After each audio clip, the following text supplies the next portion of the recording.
ये चार चीजें साधु के जीवन में बिल्कुल शासन में होती है। निद्रा, भय, आहार, मैथुन।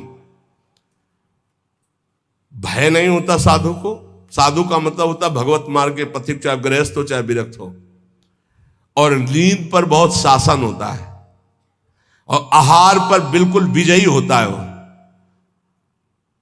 और वो मिथुन धर्म का त्यागी होता है, चाहे गृहस्थ हो चाहे विरक्त हो। अरे ऐसे ऐसे गृहस्थ हैं अपने ही पास हैं कि हम उनकी चरण वंदना करते हैं। वृंदावन में शपथ पूर्वक पति पत्नी कसम खाकर ब्रह्मचर्य से रह रहे हैं। सच्ची कहते हैं, हृदय से साधु बनने पर भी पूरे जीवन डर रहा है इसी बात का। और वो पति पत्नी एक जगह रह करके संयम से हैं, हम उनकी चरण वंदना करते हैं, चरण वंदना करते हैं।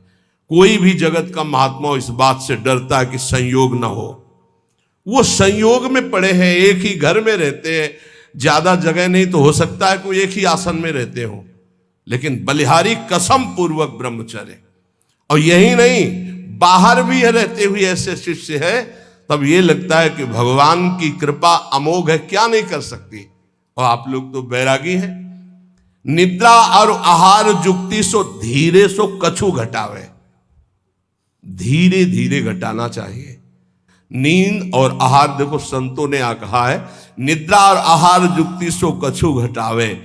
कहे निर्भयानंद झूठे जाने सब नाता, विषयन सो मन रोक आत्मा निज का पाता। जब समस्त विषयों पर विजय प्राप्त कर लेता है तो आत्मानंद का उसे अनुभव स्वयं होने लगता है। अष्ट सिद्धि नौ निधि हमारी मुट्ठी में हरदम रहती।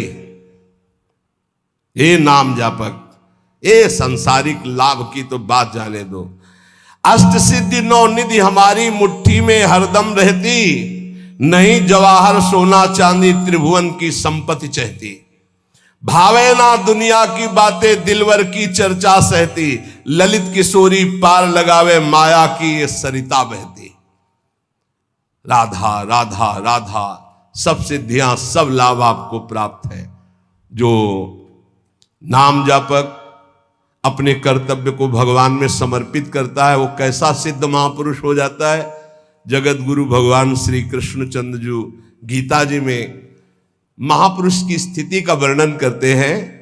त्यक्त्वा कर्म फलासंगम, बहुत दिनों के बाद है, त्यक्त्वा कर्म फलासंगम नित्य तृप्तो निराश्रयः, कर्मण्यभिप्रवृत्तोपि नैव किंचित करोति सः। इसीलिए बीच बीच में रुक जाता है कि बहुत स्थिति का ऊंचा वर्णन यहां है और उसके लिए कुछ साधना चाहिए। जब तक अच्छी साधना नहीं होगी तो सिद्धावस्था को समझ पाना बड़ा कठिन होता है। और ये भगवान की वाणी ऐसे अर्थ पढ़ लेना तो अलग बात है, उसको समझना। त्यक्त्वा कर्म फलासंगम नित्य तृप्तो निराश्रया। देखो पहले एक एक शब्द में डूबा जाता है। शास्त्रों का मनन कैसे होता है? निराश्रया, किसी का भी आश्रय न हो। सिद्ध पुरुष कैसा होता है?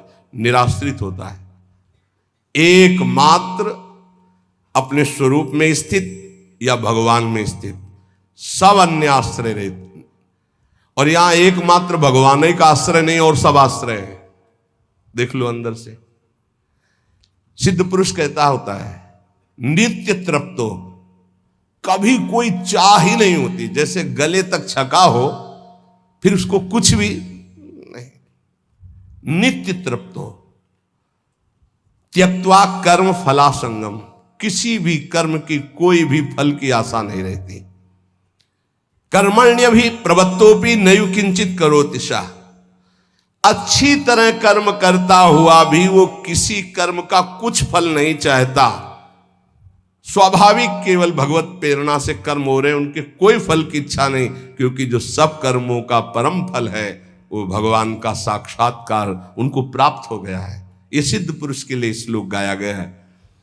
जो कर्म और कर्म फल की आसक्ति का त्याग करके सब आश्रयों से रहित सदा तृप्त रहता है, फिर भी वो अच्छी तरह शास्त्राज्ञा के अनुसार कर्म करता है, पर किसी भी कर्म फल की कोई आकांक्षा नहीं है, वो सिद्ध हुआ पुरुष कहा जाता है, श्री भगवान कह रहे हैं।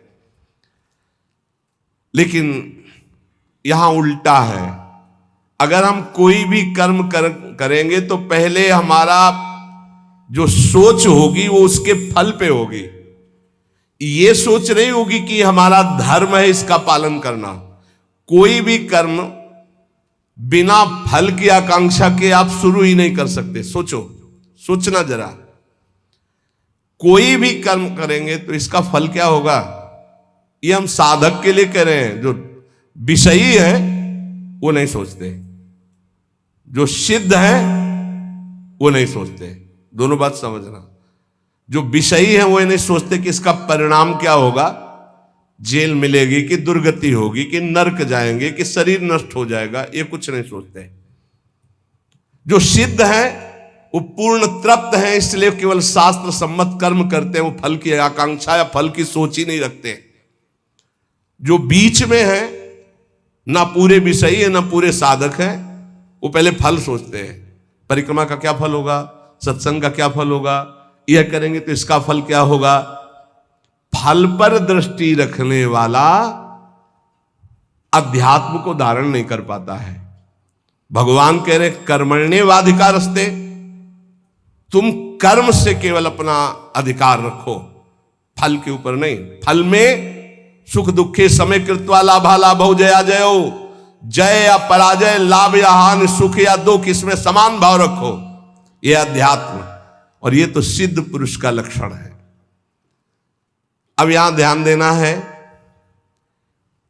मैं कर्म करता हूं, ये कर्म मेरे लिए है और इसका अमुक फल मिलेगा, ऐसी जन साधारण साधक की स्थिति रहती है। ये उसके बंधन का कारक है, चाहे जितना बड़ा कर्म कर ले।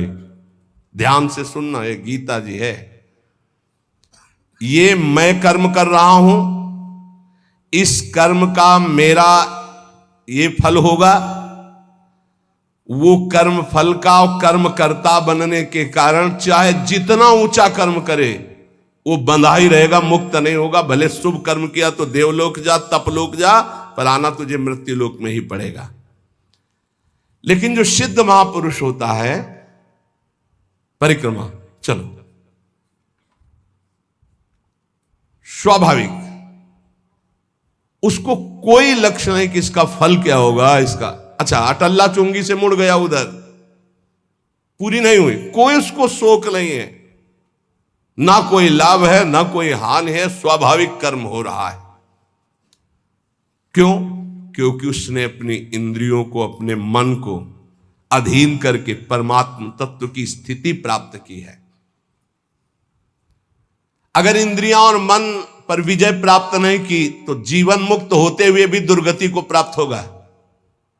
आत्मा जीवन मुक्त ही है, उसको कोई नहीं बांधा। इंद्रियां और मन बंधे होने के कारण आत्मस्वरूप जो जीवन मुक्त है उसको भोगना पड़ रहा है। बहुत ध्यान देने का विषय है। आत्मा को शुद्ध करने की जरूरत नहीं, परम शुद्ध है। आत्मा को मुक्त करने की जरूरत नहीं, परम मुक्त है। तो बंधा कौन है? इंद्रियों और मन में तुम्हारी तन्मयता, इंद्रियां मन विषय भोगों में। जैसे राजा तभी विजयी माना जाएगा जब सेना विजयी होगी, और सेना हार गई तो राजा हार गया, सेना जीत गई तो राजा जीत गया। ऐसे ही इंद्रियां मन हार गए विषयों में तो तुम हार गए, तुम्हारी दुर्गति होगी। और इंद्रिय विजेता मन विजेता हो गए तो तुम जीवन मुक्त हो गए, क्योंकि जीवन मुक्त थे, जीवन मुक्त हो, जीवन मुक्त रहोगे। पूरी साधना इंद्रिय और मन की आ गई है। इंद्रिय और मन को भोगों से हटाकर प्रभु में स्थित करना तो विजयी। अगर इंद्रिय मन भोगों में लग गए तो आवागमन से मुक्त नहीं होगे। लेकिन सिद्ध पुरुष की इंद्रियां और मन ये अपने आप शांत होते हैं, क्योंकि वो त्यक्त्वा कर्म फला संगम, ना कर्म में आसक्त है और ना फल में आसक्त है। श्री भगवान कह रहे नित्य तृप्तः निराश्रयः। बहुत ध्यान देने योग्य बात है।